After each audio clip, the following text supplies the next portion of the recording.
शांति। आज 10 अक्टूबर 2021 है। जब भी हम तपस्या शब्द सुनते हैं तो तपस्या सुनते ही मन में एक इमेज आती है, एक छवि आती है कि कोई व्यक्ति है जो आसन पे बैठा हुआ है और एक ही संकल्प में, एक ही स्थिति में वो स्थित है। तो इसी बात को आज बाबा ने अंडरलाइन कराया है अपने अव्यक्त इशारों में। आइए जानते हैं बाबा द्वारा ही बाबा के इशारे। जैसे वह तपस्वी सदैव आसन पर बैठते हैं, ऐसे आप अपनी एकरस आत्मा की स्थिति के आसन पर विराजमान रहो। इस आसन को नहीं छोड़ो, तब सिंहासन मिलेगा।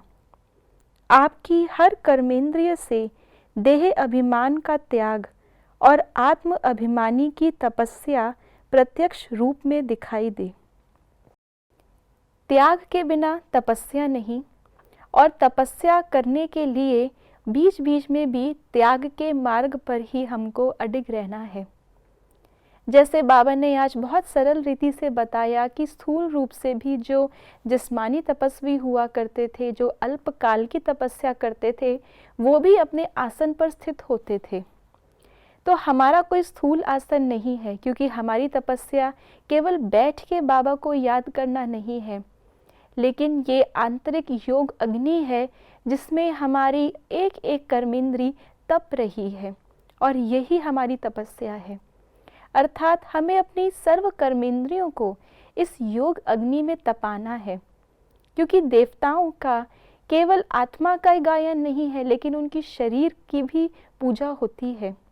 अर्थात तपस्या में केवल हम आत्मिक रूप से नहीं, लेकिन हम अपनी कर्मेंद्रियों को भी तपा रहे हैं। तो बाबा ने बताया कि हमारी आत्म अभिमानी की सीट, वो स्थिति ही हमारा आसन है जिस पर हम बैठे हुए हैं। भले ही चलते फिरते हम दिन भर में कोई भी कार्य करें, व्यवहार में आए, लौकिक या अलौकिक सेवाएं करते रहें। इसीलिए बाबा ने कहा कि हमारे नयन जो हैं वो ये नयन नहीं, लेकिन तीसरे नयन को हम यूज़ करें तो वो है इन कर्म इंद्रियों की को तपना। ऐसे ही कान, हम अपने अंतर आत्मा की और हर आत्मा के अंतर की आवाज़ को सुने, वो है हमारी इन कर्मेंद्रियों का तपना। हम अपने मुख से कम बोल बोलें, महत्वपूर्ण बोल बोलें, वरदानी बोल बोलें, ये है हमारे मुख का तपना। इसी प्रकार से हर एक कर्मेंद्रिय को हम बाबा के श्रीमत के अनुसार कर्म में ला करके उसकी तपस्या करा सकते हैं। तब बाबा ने कहा कि हमें भविष्य में सिंहासन मिलेगा। सिंहासन राजाई का प्रतीक है, तो वर्तमान में हमें स्वयं का राजा बनकर आत्म अभिमानी स्थिति में रहना है। हर कर्मेंद्रिय का स्थूल रूप से त्याग और सूक्ष्म में तपस्या, इसी के आधार पर, अर्थात स्वराज्य अधिकारी के आधार पर ही हम विश्व राज्य अधिकारी बन सकते हैं। ओम शांति।